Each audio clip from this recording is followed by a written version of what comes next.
আমার কাঁধে দুইটা লাঠি পড়েছিল সেদিন। আমরা একদম পেছন দিকে ছিলাম এবং অত্যন্ত দুঃখের বিষয় এটা যে সেদিন পুলিশ ছিল, বাট তারা আমাদেরকে রক্ষা করে নাই, আমাদেরকে সেই সন্ত্রাসীদের হাতে ছেড়ে দিয়েছিল এমনি। আমাদেরকে সামনের দিকে মারামারি হচ্ছিল, আমি ছিলাম পেছন দিকে। ওই মুহূর্তে হঠাৎ করে আমাদেরকে হচ্ছে কি প্রথম বসতে বলা হয়, বসেছিলাম এবং বসার সাথে সাথে দেখি আমাদেরকে পালানোর জন্য বলতেছে ভাইয়া দাদারা যে দৌড়াও। এমন অপ্রস্তুত হয়ে গিয়েছিল, আমি যখন পেছন ফিরে তাকাই দৌড়ানোর জন্য তখন দেখি যে পেছন দিকে পুলিশটা হচ্ছে কি আমাদের মানে তাদের যে সরঞ্জাম সেই সব নিয়ে তারা আসছিল আমাদের দিকে। উই থট তারা আমাদেরকে সেভ করবে, বাট না, তারা আমাদের পাশে দাঁড়িয়েছিল আর আমরা রাস্তায় দৌড়াচ্ছিলাম আর আমাদেরকে পেছন থেকে আঘাত করতেছিল। আপনারা সবাই ভিডিও ফুটেজে দেখেছেন যে কিভাবে শ্রেষ্ঠাদিকে দন্দাকে কিভাবে মারা হয়েছে। আমরা সেখানে যারা ছিলাম সেদিন আমাদেরকে জাস্ট অতর্কিতভাবে হামলা করা হয় এবং সেদিন আমি না চারপাশ দিয়ে আমাকে পুরো ঘিরে ধরেছিল, মানে আমার মনে হচ্ছিল যে আমি না মরে যাব।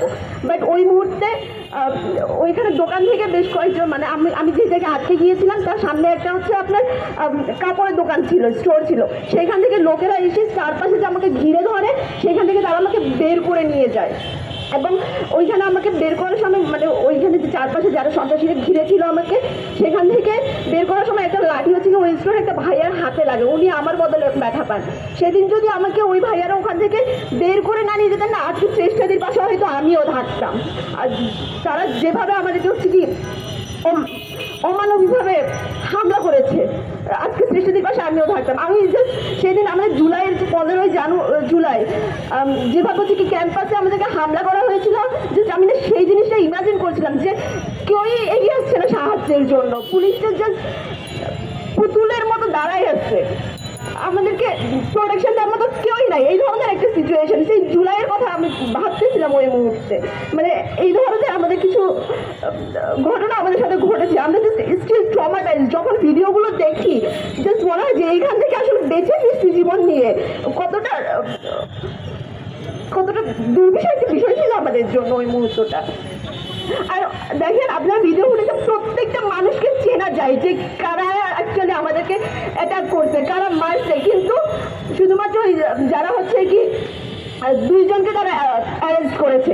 স্টিল আমরা খবর পেয়েছি যে তারা দুইজনকে অ্যারেস্ট করেছে, যে দুইজন আপনার ভিডিও ফুটেজের সামনে এসে জাস্ট মাথায় অভিনয় করার মতো ব্যান্ডেজ বেঁধে মিডিয়ার সামনে এসে কথা বলছে, তাদেরকে অ্যারেস্ট করা হয়েছে। কিন্তু বাকি প্রত্যেকটা মানুষকে কিন্তু ভালোভাবে আইডেন্টিফাই করা যাচ্ছিল যে কারা সেখানে ছিল, কিন্তু আমরা এখনো কোনো ধরনের ফ্রুটফুল কোনো সমাধান পাই নাই, কোনো স্টেপ আমরা দেখতে পাই না, শুধুমাত্র সেই দুইজনকে অ্যাটাক করা ছাড়া। মানে দ্বিমত থাকতেই পারে, বাট এইভাবে যে অ্যাটাক করতে হবে কেন? আমাদের দেশে আমরা একটা স্বৈরতন্ত্রী সরকারের পতন ঘটিয়েছি, কেন ঘটিয়েছি? যাতে আমাদের যে right of speaking, right of speech, আমরা যে কথা বলতে পারবো, নিজেদের অপিনিয়নগুলো প্রকাশ করতে পারবো, সেই অধিকারটা যাতে আমরা পাই। কিন্তু আমরা যারা পার্বত্য চট্টগ্রাম থেকে বিলং করি, যারা আছি, আমাদের কেন সেই অধিকারটা নাই? আমরা কেন কথা বলতে গেলে আমাদেরকে সবসময় লাঠি বাজা করতে হবে? রাষ্ট্রের কাছে আমরা এই জবাব চাই।